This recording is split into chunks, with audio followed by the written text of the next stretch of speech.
ဆိုလို့ရှိရင်ရှေ့တစ်ပိုင်းလုံးကလေမခိုင်စုပြခဲ့တာအညူလေးပေါ့နော်ဒါလေးကအဖြူလေးဒါလေးလေးချစ်စရာလေးနောက်ပြီးရင်ဒါခုနကပြတဲ့ကိတ်မုံလေးမလေးကိတ်မုံလေးကလည်းခုနချစ်စရာလေးနော်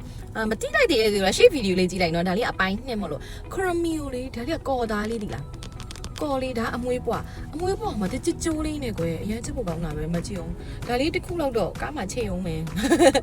ကိုရင်ယူတာအဲ့ဒီဇိုင်းလေးတွေအရင်လာတာပဲအော်ဒါကျတော့စနမိုရိုလေးဒါလည်းကော်သားလေးနဲ့ခုနကလည်းတစ်ခုပြထားသေးရနော်ဒါလေးလည်းကြိုးလေးနဲ့အရင်ချက်ဖို့ကောင်းတော့လေးကွယ်မကြည့်အောင်ရှိုးလိုက်ပါအောင်အရင်ဟာဒါလေးကတော့နောက်ထပ်ရှိသေးတယ်အရင်ကရှာမတွေ့ရလို့မကြည့်ဒါလေးလည်းကော်လေးကိုမဘုံမယုံလေးနဲ့အမွေးပွားလေးဒါလေးတော့တောင်းဆိုးလေးပဲဈေးတိတ်မကြီးဘူးဈေးနှုန်းလေးစကွန်ရှော့လေးနဲ့လေးဟောဖြစ်ပါအခုကလေဒီဇိုင်းတလေးပြကျင်တာမဟုတ်လို့လေရင်ဦးဆုံးလာပြဒါလေးဆိုအရင်က4အောင်လားမသိဘူးရှိအရင်ချက်ဖို့ကောင်းတယ်သူကကျတော့ဒီမတန်ခွင်းနေပေါ့မတ်တို့ဘာလို့လိုမျိုးတန်ခွင်းဒီဇိုင်းနဲ့အရင်ချက်ဖို့ကောင်းတယ်နော်နောက်ပြီးမှရင်ကဟာဒမအဲ့ဒီယုံလေးကိုကြည့်လိုက်ဦးလေအတရစလေးကွယ်ဟိုကမြဝေထားနော်မြဝေထားပစ္စည်းဒီဇိုင်းရှိတော့လက်ကားတွေလည်းလာယူပါဒီမှာတော့ကျပြဒီမှာဖဲပြားလေးကိုရှိုးလိုက်အောင်ဖဲပြားလေးကလည်းဘလင်းဘလင်းလေးနဲ့နေရွယ်လေးကလည်းဘလင်းဘလင်းလေးကွယ်ဘလိုတောင်ကနေရတော့ကျိုးလေးတော် quality ကောင်းတယ်တော် quality ကောင်းတာအရင်ချက်ဖို့ကောင်းတာပဲမကြည့်ဘူးအရင်ချက်ဖို့ကောင်းတာပဲ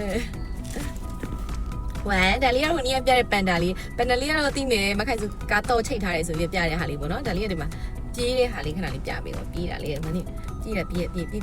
လိုက်ပါဦးအရောင်လေးက၄ခုရှိရအရောင်လေး၄ခုရှိပြေးအရင်ချက်ဖို့ကောင်းတယ်လေးHello Kitty လေးပါဒါလေးကဒီဇိုင်းတွေတော့မျိုးစုံရှိရဒီလားတလေးအရင်ချက်ဖို့ကောင်းလားခွေးလေးတော့ချစ်စရာလေးအော်ဒါလေးပြေးတဲ့ဒီဇိုင်းတွေအဲ့ဒါမတန်ဟောတန်တီးလေးတွေပါရဲ့အထဲမှာဒီလားဆိုတော့ပြေးတယ်ကိုဘပဲလေပြေးနေတာအရင်ချက်ဖို့ကောင်းတာလေးပါအရင်ချက်ဖို့ကောင်းတာလေးအော်ဒါလေးလည်းမပြရသေးဘူးထင်တယ်ဒါလေးကယုံမှာအထဲမှာဖော့လေးနဲ့ချစ်စရာလေးကောင်းဝင်လေးကအရှင်လေးနော်ရင်းချက်ဖို့ကောင်းရင်းချက်ဖို့ကောင်းကဲနောက်တစ်ခုအော်ခဏဘီယပတာနောက်ဒီဇိုင်းလေးထွက်တာနော်ပထမရှိတော့မှပြပြီးသွားပြီအဲ့လေအညိုလေးဒါလေးကတော့အဝါလေး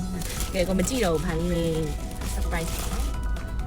အော်ဒါလေးကဝက်ကလေးဝက်ကိုပြေးတဲ့ဟာလေးနော်အစားဖို့ဝက်ကလေးဝေးချစီခြင်းဒါလေးပေးလိုက်မပြေးလိုက်ပါဝက်ကလေးပြေးဒီမှာတန်သီးပါတယ်ဒီကတန်ကြားလာတော့တန်သီးလေးဒါပတ်တူးနော်ပတ်3လာအောင်မှချဲစီနေပြီဆိုတော့နောက်တစ်ခုကတော့ဗာလေးလေခွေးလေးပါဒီမှာကျခွေးလေးချစ်စရာလေးနော်ညချစ်ပါလား